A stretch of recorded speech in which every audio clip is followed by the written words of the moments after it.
কিরে দোস্ত, কেমন আছিস? আরে তুই ভুল করে আসলি নাকি এতদিন পরে? যাই হোক, আমি আছি আলহামদুলিল্লাহ। তোর কি খবর?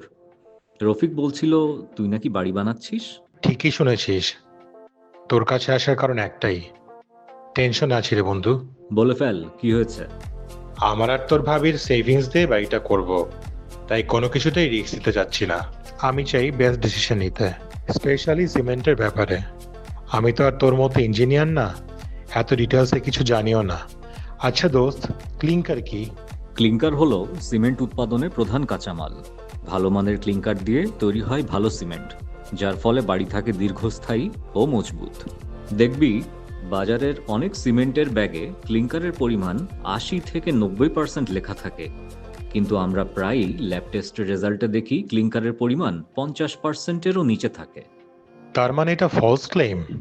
এক্স্যাক্টলি। হয়তো সেই সিমেন্ট বাজারে দামে একটু সস্তা, কিন্তু তুই যদি ক্লিংকারের আসল পার্সেন্টেজ হিসাব করিস, দেখবি টাকা দিয়ে ভেজাল কিনছিস।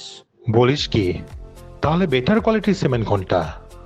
বন্ধু, বাড়ি নির্মাণের আগে অবশ্যই সিমেন্টের ল্যাব টেস্ট করে নিবি। ল্যাব টেস্টই বলে দিবে কোন সিমেন্টের কোয়ালিটি কেমন। কারণ বাজারের বেশিরভাগ সিমেন্টেই ফলস ক্লেম করে, যা দাবি করে তা কখনোই দেয় না। প্যাকেটের গায়ে লেখা থাকলেই যে সেটা গুণে মানে ভালো, সেটা কিন্তু একদমই না। নিজের সব সেভিংস দিয়ে বাড়ি তো মানুষ একবারই বানায়।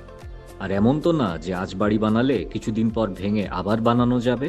এটা একটা পার্মানেন্ট ডিসিশন, অনেক ইনভেস্টমেন্টেরও ব্যাপার। তাই সঠিক সিমেন্ট সিলেক্ট করা উচিত, বেশ গুরুত্ব দিয়ে। তোর কাছে না আসলে তো আমি ল্যাব টেস্ট ছাড়া কোয়ালিটি যাচাই না করে সস্তা ভেজাল সিমেন্ট দিয়ে বাড়ি বানিয়ে ফেলতাম। নিজের বাড়ির ব্যাপারে no more risk. After all, এই বাড়ি আমার নেক্সট জেনারেশনের জন্য। আর এই স্মার্ট সাজেশনের জন্য স্মার্ট ইঞ্জিনিয়ার সাহেবকে অনেক ধন্যবাদ।